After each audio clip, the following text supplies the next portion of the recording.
Hi guys, welcome back you all to the CAT Design in Kannada YouTube channel. So ಇವತ್ತಿನ ಒಂದು ವಿಡಿಯೋದಲ್ಲಿ ಈ ಅಸೆಂಬ್ಲಿಯ second ಪಾರ್ಟನ್ನು ಅಂದರೆ second ಒಂದು ಮಾಡೆಲ್ ನಾನು ನಿಮಗೆ ಕ್ಯಾಟಿಯಾದ ಸಾಫ್ಟ್ವೇರಲ್ಲಿ ಹೇಗೆ ಡ್ರಾ ಮಾಡ್ತೀನಿ ಅಂತ ಎಕ್ಸ್ಪ್ಲೇನ್ ಮಾಡ್ತೀನಿ. ಸೊ ಪ್ರಿವಿಯಸ್ ವಿಡಿಯೋದಲ್ಲಿ ಇದ್ರ ಬಗ್ಗೆ ಕಂಪ್ಲೀಟಾಗಿ ಡೀಟೇಲಾಗಿ ನಾನು ಡ್ರಾಯಿಂಗ್ ಬಗ್ಗೆ ಎಕ್ಸ್ಪ್ಲೇನ್ ಮಾಡಿದ್ದೀನಿ in AutoCAD ಸೀರೀಸಲ್ಲಿ.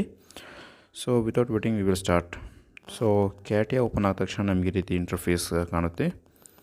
So go here, start, select this mechanical design and select part design. So part design click ಮಾಡಿದ ತಕ್ಷಣ ನಮಗೆ ಈ ರೀತಿ ಪ್ಲೇನ್ಸ್ ಎಲ್ಲ ಓಪನ್ ಆಗಿದೆ. ಬಟ್ ನಮಗೆ ಇಲ್ಲಿ ಈ ಒಂದು ಮಾಡೆಲ್ನ ಹೆಸರು ಕೇಳಬೇಕು, ಬಟ್ ನೋ ಪ್ರಾಬ್ಲಮ್. ಸೊ ನೋಡಿ ನಮಗೆ ಇಲ್ಲಿ ಈ ಒಂದು ಪಾರ್ಟ್ ಡ್ರಾ ಮಾಡೋಕ್ಕೆ ನಮಗೆ 3 ಪ್ಲೇನ್ಸ್ ಪ್ರೊವೈಡ್ ಮಾಡಿದ್ದಾರೆ. ಸೊ ನಾನು ಈ ಒಂದು ಪ್ಲೇನ್ನ ಸೆಲೆಕ್ಷನ್ ಮಾಡ್ಕೊತೀನಿ. ಆ್ಯಸ್ ಪರ್ ನಮ್ಮ 2D ಡ್ರಾಯಿಂಗ್ ಪ್ರಕಾರ ಇದು ಪ್ಲೇನ್ ಸೆಲೆಕ್ಷನ್ ಮಾಡ್ಕೊಂಡು ಅಂದರೆ ಫ್ರಂಟ್ ಫೇಸನ್ನು ಸೆಲೆಕ್ಟ್ ಮಾಡ್ಕೊಂಡು ಸೊ ಪ್ಲೇನ್ ಸೆಲೆಕ್ಷನ್ ಆದ ತಕ್ಷಣ ನಮಗೆ ಈ ರೀತಿ ಒಂದು ಡ್ರಾಯಿಂಗ್ ವಿಂಡೋ ಓಪನ್ ಆಗುತ್ತೆ. ಇದರಲ್ಲಿ ನಮಗೆ ಮೇನ್ ಇಂಪಾರ್ಟೆಂಟ್ ಎಲಾಂಗೇಟೆಡ್ ಹೋಲ್ ಅಂತೇಳಿ ಕರಿತೀವಿ. ಸೊ ನಿನ್ನೆ ಕ್ಲಾಸಲ್ಲಿ ಎಕ್ಸ್ಪ್ಲೇನ್ ಮಾಡಿದ್ದೀನಿ, ಅದಕ್ಕೆ ನಾವು ಎಲಾಂಗೇಟೆಡ್ ಹೋಲ್ ಅಂತೇಳಿ ಕರಿತೀವಿ. ಸೊ ಈ ಆಪ್ಷನ್ಸ್ ನೋಡಿ ನಮಗೆ ರೆಕ್ಟ್ಯಾಂಗಲ್ ಕಮಾಂಡಲ್ಲಿ ಇರುತ್ತೆ. So select this elongated hole command.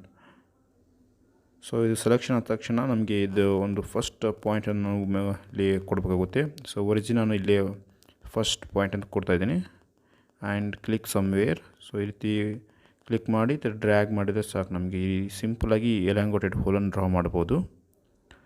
So and next ಬಂದು ನಮಗೆ ಸಿಂಪಲಾಗಿ ನಮ್ಮ ಆ್ಯಸ್ ಪರ್ ಅವರ್ ಡ್ರಾಯಿಂಗ್ ಹೇಗಿದೆಯಲ್ಲ ಆ ರೀತಿ ನಾವು ಡೈಮೆನ್ಷನ್ನ ಚೇಂಜ್ ಮಾಡ್ಬೇಕಂತ ಬರಬೇಕಾಗುತ್ತೆ. ಸೊ ರೇಡಿಯಸ್ ನಮಗೆ ಓವರಾಲ್ ಬಂದು 100 mm ಬಿಡ್ತಿರೋದು. ಸೊ ಆ್ಯಂಡ್ 255 ಲೆಂತ್ ಇರೋದು. ನಮಗೆ ಜಸ್ಟ್ ಇವೆರಡು ವ್ಯಾಲ್ಯೂಸ್ ಹಾಕಿದ್ರೆ ಸಾಕು, ನಾವು ಆಟೋಮೆಟಿಕ್ಕಾಗಿ ಚೇಂಜ್ ಆಗುತ್ತೆ.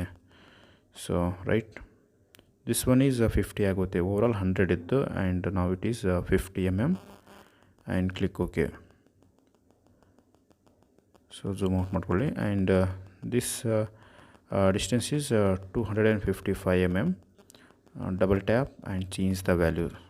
So here 255 and click okay. So ನೋಡಿ ಸಿಂಪಲಾಗಿ ಈ ರೀತಿ ಎಲಾಂಗೇಟೆಡ್ ಹೋಲ್ ಕ್ರಿಯೇಟ್ ಆಗುತ್ತೆ. ಸೊ ಅದೇ ರೀತಿ ನಮಗಿಲ್ಲಿ ಈ ಎಕ್ಸಿಸ್ಟ್ ವರ್ಕ್ ಬೆಂಚ್ ಅಂತೇಳಿ ಒಂದು ಕಮಾಂಡ್ ಇರುತ್ತೆ. ಸೊ ಅದಕ್ಕಿಂತ ಮುಂಚೆ ನಾವು ಸರ್ಕಲ್ ಕೂಡ ಡ್ರಾ ಮಾಡ್ಬೋಣ. From this point so this diameter is 50 mm.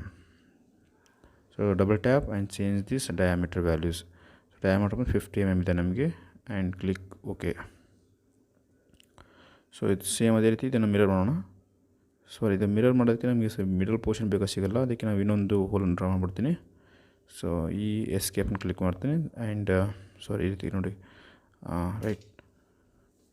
ನಾವು select this circle and click this point and drag and change the diameter of this circle. So the diameter of this circle is same 50 mm.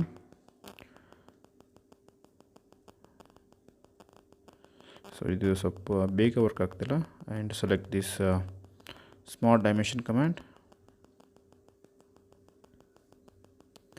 Okay. So again go here exist work bench ಮೇಲೆ ಹೋಗಿದ ತಕ್ಷಣ ನಮಗೆ ಈ ರೀತಿ ಈ ರೀತಿ portion ತೋರಿಸುತ್ತೆ. Select this pad command ಅಂತ ಹೇಳಿದೆ, ಒಂದು ಕಮಾಂಡ್ ಇರುತ್ತೆ. ಪ್ಯಾಡ್ ಅಂದರೆ ಥಿಕ್ನೆಸ್ಸನ್ನು ಕೊಡೋದು ನಾವು. So as per our drawing it is 20 mm. Select this pad command. So ಇಲ್ಲಿ ನೋಡಿ ನಮಗೆ ಟೈಪ್ ಬಂದು ನಮಗೆ ಡೈಮೆನ್ಷನ್ಸಲ್ಲಿ ಇಟ್ಕೊಬೇಕಾಗುತ್ತೆ ಆ್ಯಂಡ್ ನಮಗೆ ಡಿಫ್ರೆಂಟ್ ಟೈಪ್ಸನ್ನು ಪ್ರೊವೈಡ್ ಮಾಡಿದ್ದಾರೆ ಇಲ್ಲಿ. Select this dimension and the thickness is 20 mm and preview save okay. ಈ ರೀತಿ ಸಿಂಪಲಾಗಿ ಎಲಾಂಗೇಟೆಡ್ ಹೋಲ್ ನಾವು ಕ್ರಿಯೇಟ್ ಮಾಡ್ತೀವಿ. ಸೊ ನಮ್ಮ ಒಂದು ಮಾಡೆಲ್ ಇದನ್ನು ನಾವು ಸ್ಲೈಡಿಂಗ್ ಬಾರ್ ಅಂತೇಳಿ ಕರಿತೀವಿ. ಸೊ ಈ ರೀತಿ ಸಿಂಪಲಾಗಿ ನಾವು ಡ್ರಾಯಿಂಗನ್ನು ಡ್ರಾ ಮಾಡ್ಬೋದು. ಸೊ ನೆಕ್ಸ್ಟ್ ವೀಡಿಯೋದಲ್ಲಿ ನಾನು ಇದರ ಒಂದು ಥರ್ಡ್ ಪೋರ್ಷನನ್ನು ನಿಮಗೆ ಎಕ್ಸ್ಪ್ಲೇನ್ ಮಾಡ್ತೀನಿ. ಸೊ ಆ ಒಂದು ಥರ್ಡ್ ಪೋರ್ಷನನ್ನು ಆಟೋ ಕ್ಯಾಡಲ್ಲಿ ಹೇಗೆ ಡ್ರಾ ಮಾಡಿ, ಸೊ ಅದೇ ರೀತಿ ನಾವು ಕ್ಯಾಟಿಯಾದಲ್ಲಿ ಕೂಡ ಹೇಗೆ ಡ್ರಾ ಮಾಡಿ ಅಂತ ಎಕ್ಸ್ಪ್ಲೇನ್. ಸೊ ಕ್ವಿಕ್ಕಾಗಿ ಬೇಗ ಈ ಒಂದು ಪೋರ್ಷನ್ ಎಲ್ಲ ಕಂಪ್ಲೀಟ್ ಮಾಡಿಬಿಟ್ಟು ಸೊ ನೆಕ್ಸ್ಟ್ ಫರ್ದರ್ ಸ್ಟೆಪ್ಪಿಗೆ ನಾವು ಕ್ವಿಕ್ ಆಗೋಣ. ಓಕೆ. ಸೊ ಇಲ್ಲಿಂದ ನೀವು ಸ್ಕ್ರೀನ್ಶಾಟ್ ತಗೊಂಡು ಪ್ರಾಕ್ಟೀಸ್ ಕೂಡ ಮಾಡಬಹುದು. ಸೊ ನೋಡಿ ಈ ರೀತಿ ಸಿಂಪಲಾಗಿ ನಾವು ಡ್ರಾ ಮಾಡ್ಬೋದು. ಸೊ ನಾವು take screenshot. So thank you guys. Please subscribe and share your friends.